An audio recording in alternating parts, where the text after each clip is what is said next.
Hello. I hope this story evokes emotions and makes you think about the importance of trust. Your feedback, suggestions, and subscriptions are always welcome. Henry sat on an old wooden rocking chair on the porch of his house. In front of him stretched the fields he had once tilled with his own hands. This land was his pride. It had belonged to his family for generations. A year ago, when his health began to fail, Henry decided to pass the land on to his grandchildren, Jake and Emily. He believed that they would keep it and pass it on to their children someday. One day, Henry received an envelope from a local real estate agency. He opened it, not suspecting anything unusual. But when he read the text, his hands began to tremble. Please be advised that the land has been sold to Greenway Developments. Henry read the words several times. His land, sold. He felt his heart beat faster, and there must be some mistake, he whispered, trying to calm himself. Henry called the agency, but their operator confirmed that the deal had been finalized a week ago. The buyer was a construction company. The man on the other end of the line explained.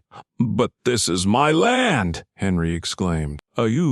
I'm sorry, but according to the documents, the owners transferred it voluntarily. The operator replied. Henry knew that he had given the land to his grandchildren, but he could not even imagine that they could have done so without his consent. Jake, Emily, he said, as if speaking to himself. He could feel his anger mingling with his pain. Henry remembered the day he decided to pass the land on to his grandchildren. They were sitting at the big table in his kitchen. "Emma, this is your future," he said. "Take care of it like your ancestors did." "Thank you, Grandpa," Emily replied, hugging him. Jake thanked him too, though he looked a little distant. Now those words rang hollow, and Henry tried to find an explanation, but every thought only made the pain worse. "How could they do this to me?" he said aloud. Henry decided he would not let it go. He got on the phone and started calling his grandchildren.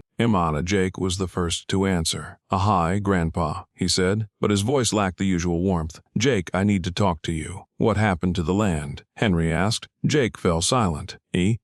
But we sold it," he finally answered. The words came out of the blue. "Sold it?" Henry asked again. "Why didn't you tell me?" "It's a long story, Grandpa. Can we talk about it later?" Henry hung up without waiting for an answer. He felt like his world was falling apart. Henry could not calm down after the phone conversation with Jake. He felt that his grandson was hiding something. The situation looked strange, and Henry decided to find out what exactly happened. Henry is an 80-year-old retired farmer who has worked the land all his life. He is known for his kindness, but also for his integrity. For him, family is sacred, and the land is a heritage that needs to be protected. Jaking, Henry's 25-year-old grandson who has always been quiet and reserved. After college, he is working in the financial sector, but has never shown much interest in the family farm.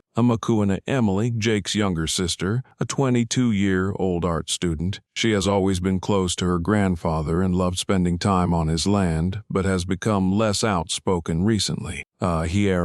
Martog, an attorney and longtime friend of Henry's who has helped him with legal matters for many years. Henry decided that he needed to know more before jumping to conclusions. He called Martha and invited her to talk to him. "I need your help," he said. "It's about my land." "Henry, I'll be at your place in an hour," she replied. Marta arrived, holding a laptop and several folders. She was middle-aged, always dressed sharply, but her eyes radiated kindness. "What's wrong?" she asked, sitting down at the kitchen table. Henry explained the situation, showing her the letter from the real estate agency. They said the deal was finalized. "But I didn't sign anything," he said. Martha looked over the documents. "You gave the land to your grandchildren," she reminded him, "which means they had every right to sell it." But why didn't they tell me?" Henry exclaimed. "This is our family heritage!" Martha opened her laptop and started looking up information about Greenway Developments. "It's a large construction company," she said. "They specialize in apartment complexes." "Are residential developments?" Henry asked. "They want to build on my land." "Most likely, yes," Martha confirmed. Henry felt anger boiling up inside him. The next day, Henry decided to talk to Emily. He knew she was always more open than Jake. Hi, Grandpa," she said when she answered the phone. "Emily, we need to talk," Henry began. Why did you sell the land?" Emily was silent for a few seconds. "It was Jake's decision," she finally said. "He said it was the best thing for everyone." "But why didn't you consult me?" Henry asked. No, Grandpa, I thought you knew," she replied, but her voice sounded unsure. After talking to Emily, Henry realized that Jake had the answers. He decided to talk to his grandson in person, even if it would lead to conflict. Henry sat in his chair looking at the sunset. He felt that the truth was close, but at the same time he was afraid of what he might find out. Henry had been preparing for a long time to talk to his grandchildren. He realized that this meeting would not be easy, but the truth had to be told. The next day, he invited Jake and Emily to his house, insisting that they come together. Jake and Emily arrived at lunchtime. Jake looked reserved, even a little tense. Emily was clearly nervous and avoided looking her grandfather in the eye. "Thank you for coming," Henry said as they sat down at the kitchen table. He started without any foreplaying. "I know you sold the land, and I want to hear why you did it without telling me." Jake sighed and answered in Grandpa, "We thought it was for the best." Better for whom?" Henry asked, leaning forward. "For you or for me? For you don't work on this land anymore." Jake continued. Henry felt anger boiling up inside him. No longer needed. "This is land that's been in our family for generations." He shouted. Emily, who had been silent until now, finally spoke up. "Grandpa, I didn't want this." Jake said it was necessary. "Necessary for what?" Henry asked, looking at her. Had his reasons," Emily answered, but her voice sounded uncertain. Henry turned to Jake. "Jake, I'm waiting for an explanation. Why did you decide to sell the land?" Jake sighed again. Grandpa, we were in a difficult financial situation. Selling the land helped us pay off our debts." Debts. Henry couldn't believe his ears. "And you thought that justified selling the property without my knowledge?" Grandfather, you gave the land to us," Jake said, raising his voice. "That means we had the right to decide what to do with it." I gave it to you because I trusted you," Henry exclaimed. "But you betrayed that trust." Emily began to cry. "I didn't want this," she repeated. Henry stood up and walked to the window, looking out over his fields. "I made a mistake," he said, not turning back. "I thought you would understand the value of this land, but now I see I was wrong." Jake and Emily sat in silence, not knowing what to say. Finally, Jake stood up. "We didn't mean to hurt you," he said. But you did," Henry replied. As his grandchildren left, Henry felt his heart clench with pain. After the intense meeting with his grandchildren, Henry felt he was still missing an important piece of the puzzle. He couldn't understand how financial problems could have forced Jake to sell the land without asking him for help. Henry reached out to Martha again. He invited her to lunch to discuss the situation. They said they sold the land because they were in debt," he began. "But I don't understand what kind of problems could have made them do that." Martha sighed. "Henry, let me do a little research. If they were in debt, I'll try to find out more." "Thank you," he replied. A few days later, Martha called Henry. "I have some news," she said. Jake had large loans related to his business. "A business?" Henry asked again. "Yes," Martha confirmed. He invested in a startup, but it seems the project failed. He had accumulated debts, and the bank was threatening to take away his apartment. Henry was stunned. Why didn't he tell me?" he asked. Maybe he was embarrassed, Martha suggested. Henry decided to talk to Emily, hoping to get more information. "Grandpa, I really didn't know all the details," she said when they met.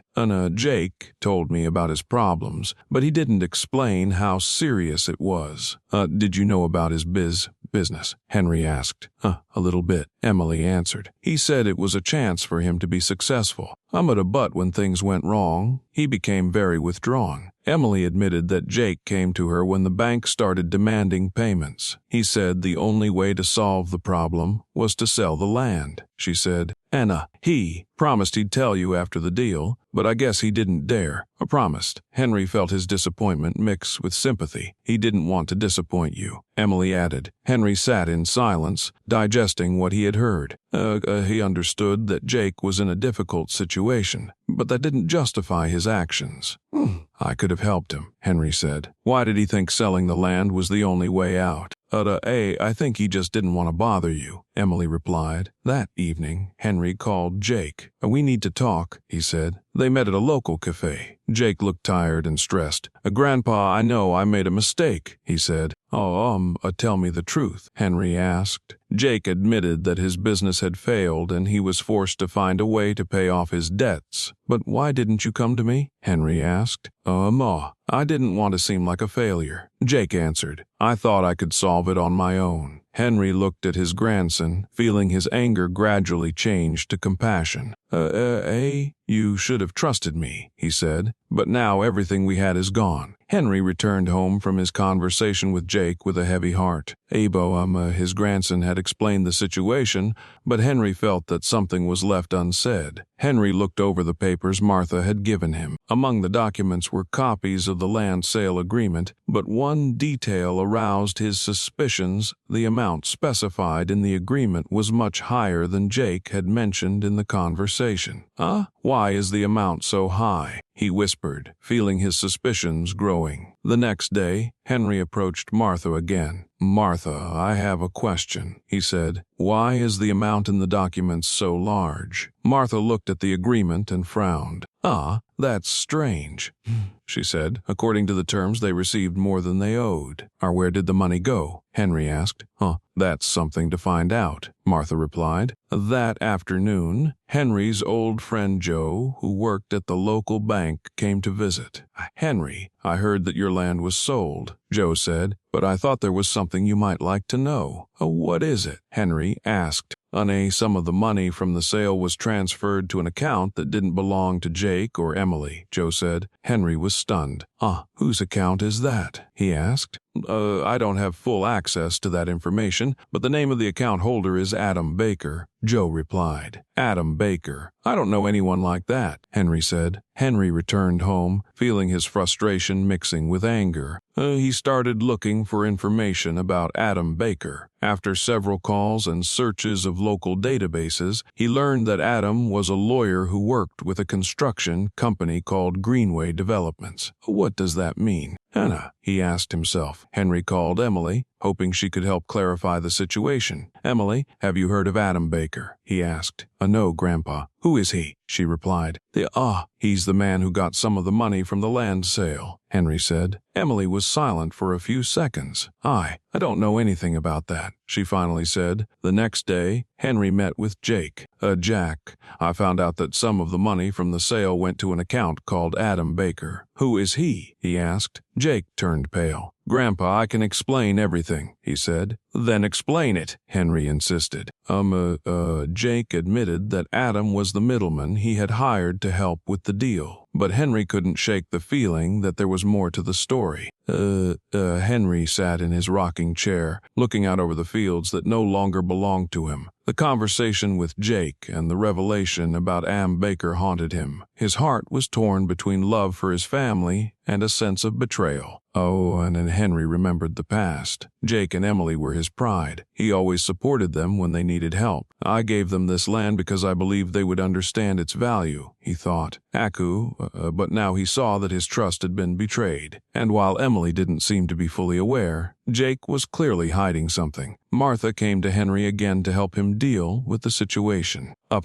Henry, you have to decide how to proceed, she said. You can try to get the land back through the courts, or you can accept the situation and move forward. But if I go to court, it will destroy my relationship with my grandchildren, Henry replied. And if you don't do anything, can you live with that? Martha asked. Henry invited Jake into his room.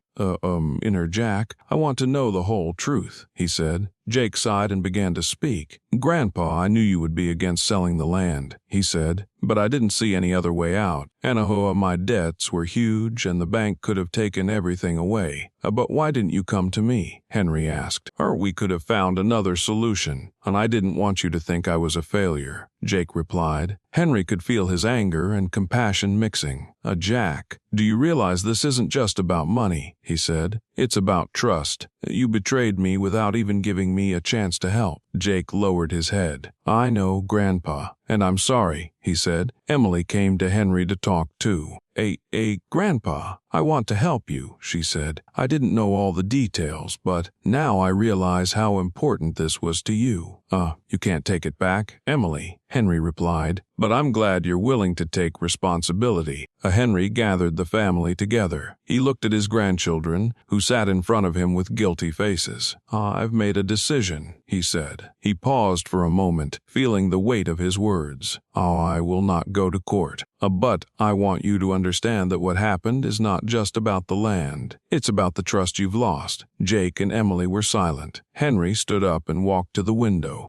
He knew that this decision would not give him his land back, but it might give him a chance to save his family. Weeks passed after Henry made his decision. He didn't talk about the land with Jake or Emily anymore. Their relationship remained strained, but each tried to find their own way forward. Henry tried to take his mind off the land. He began to spend more time in the garden that remained near the house. Every time he looked at the fields that were no longer available to him, his heart sank. It's not just about the land, he thought. It's about a legacy they didn't understand. Martha came to Henry's house with pie and news. Anamana, how are you holding up? She asked as she poured the tea. I try not to think about it, he replied. You know that Greenway Developments has already started work on your land, she said. Henry nodded. I've seen the equipment, but it's not my business anymore. One day Jake came to Henry's house unannounced. Grandpa, I know I've hurt you, he said, but I want to make things right. And how are you going to do that? Henry asked, not taking his eyes off the garden. I found a way to get some of the land back, Jake said. Henry raised an eyebrow. And how are you going to do that? It will take time, but I'm willing to work at it, Jake replied. Henry could tell that Jake was sincere, but he also realized that words don't always translate into action. Jack, I'm glad you want to make amends, he said, but it won't bring back what was lost. Emily also tried to help. She started volunteering at a local senior center and invited Henry to visit her work. Grandpa, I know I can't bring back the land, she said, but I want to do something good for others. Henry felt proud of his granddaughter, but his heart was still heavy. One evening, Henry stood on the porch and watched the sunset. The fields that once belonged to his family were now fenced off. Construction equipment could be seen in the distance. Maybe I made the wrong choice, he thought, but maybe it was the only choice. Somewhere in the distance, Jake and Emily were also looking at their decisions and wondering if they could ever regain their grandfather's trust. Akanapahatu, if this story touched you, please subscribe to the channel and leave your thoughts in the comments. What would you do in Henry's shoes?